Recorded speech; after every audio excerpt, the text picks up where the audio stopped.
Like, you ever notice that everything in America got a damn fee attached to it? Want to pay your rent? Cool. Got to use our app. Oh, and there's also a convenience fee. Convenience for who? Because it sure ain't convenient for you and me. Need music? Subscription. Need TV? Subscription. Need software? Subscription. You need some water delivered? Subscription. Hell, breathing feels like one monthly payment away at this point. And don't even get me started on ownership. You don't own your music. You don't own your movies. And you barely own your house, because if you don't pay property taxes, they're going to come take that from you too. Companies build stuff so cheap now, you can't even fix it. They want you to break it, so you have to buy a new one. In America, you're a product. Every click, every bill, every fee, every subscription, every transaction is designed to squeeze one more penny out of you. And my question is simple to everybody. It really is. Are you tired of winning yet? Remember when you bought something and it was yours? Your CDs, your DVDs, Microsoft Office, a car, a printer, a movie, even your doorbell. Now, you don't buy much of anything. You subscribe. Music, monthly. Movies, monthly.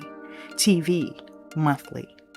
Cloud storage, office software, video games, monthly. Your security camera, monthly. Some cars even want you to pay every month to use features that are already installed. You already bought the product. Now you're paying rent to keep using it. Welcome to The Fine Print with Avery Morgan. Today, we're asking a simple question. When did ownership become a subscription? Not that long ago, buying something meant exactly that. You paid once, it belonged to you. You could keep it for 10 years, lend it to a friend, sell it at the yard sale, or hand it down to your kids. Companies made money once, then something changed. Businesses discovered something Wall Street loves even more than profits: predictable profits. A monthly subscription doesn't just make money, it makes investors smile because they know what's coming next month.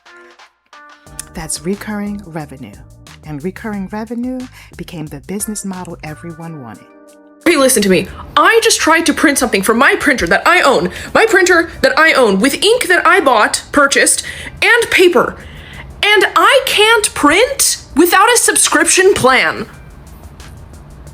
The concept of having to have a subscription plan to print in your own home from the printer that you own that already has ink and paper in it, they remotely shut off my printer until I paid $7.50 to print in my own home. To print on my printer that I own in my home. Think about your phone. You spend hundreds, maybe even thousands. Now think about everything on it. Music, streaming, movies, streaming, books, digital licenses, games, digital licenses, photos stored in the cloud for a monthly fee if you need more space. Even software you used to own outright often expires if you stop paying. You didn't stop buying products. You started leasing access. It didn't stop with entertainment, cars. Some manufacturers have experimented with subscriptions features like heated seats, enhanced driver assistance, or remote services. Printers. Some ink subscription programs can limit printing if your subscription lapses. Home security. Many cameras work best or only unlock key features with paid cloud plans. Fitness equipment, workout bikes, and treadmills often require memberships for their full experience. Even refrigerators, garage doors, and light bulbs can come with apps and premium services. It's not just software anymore. $8 a month. After that, if you want to go ahead and connect the music to your car from your phone, $15 a month. If you want to use the GPS from your phone and connect it to the car, no, you have to use their GPS, $15 a month. If you want to bundle the music in a GPS, that'll be $25 a month. Lucky you, you get to save $5. But also, if you want to check your gas level, your tire pressure, if you want to check, your oil level, all of that, $8 a month. Y'all, what is going on? In this economy, people can barely afford eggs and groceries. Now they want to talk about subscriptions for basic built-in car features.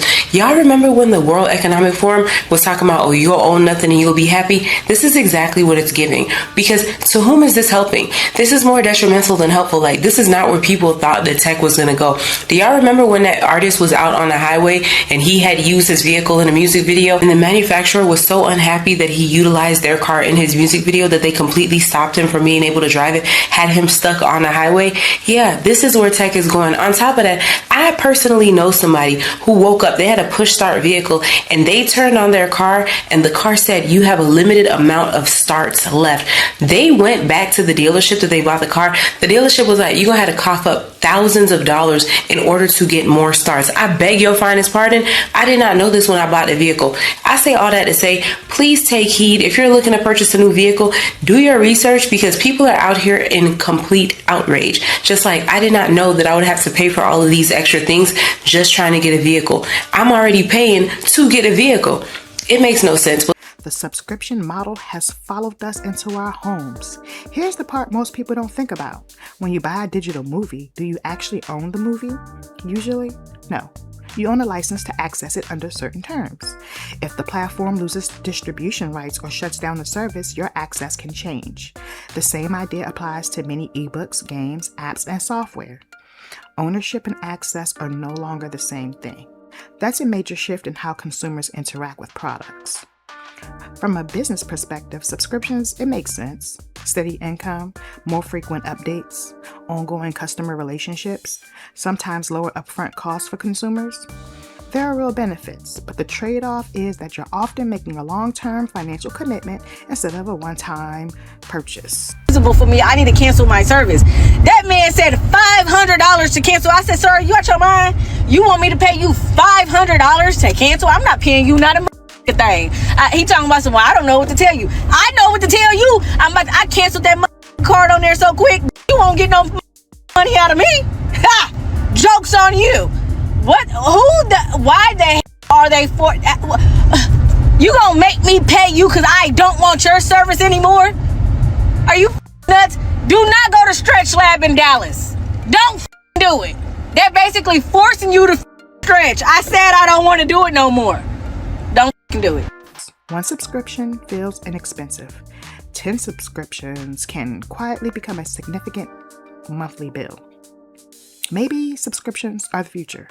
Maybe they're convenient. Maybe they're worth it. So we're seeing this lock sign. We're like, what the hell does that mean? What? Unavailable on an ad-supported plan? No. This is nasty. So Netflix is now locking content behind a paywall, meaning that if you are paying for the ad subscription, you don't get access to certain movies or shows like The Equalizer or The Walking Dead. I remember a time when we used to pay $10 a month and get an entire show at once. Now if you don't pay for the more expensive subscription, you're gonna get segregated. It is now 2026. This has gone far too long enough. Let's all just make the move back to cable. Or hell, let's bring Blockbuster back at this point. What a load of scam. The NFL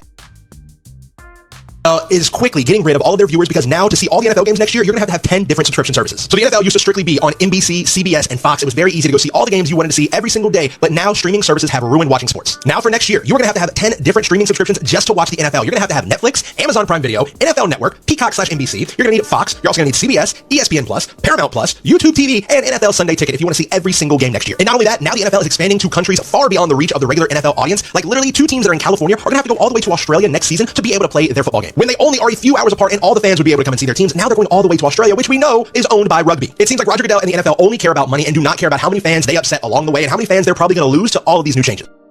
But it's worth asking one question before you click start free trial. When was the last time you bought something and it actually stayed yours? Because ownership, it didn't disappear overnight. It slowly turned into a monthly payment, and that is the fine print. If this made you think, like, subscribe, and share it with someone who's paying for more subscriptions than they realize. I'm Avery Morgan. Thanks for listening to The Fine Print.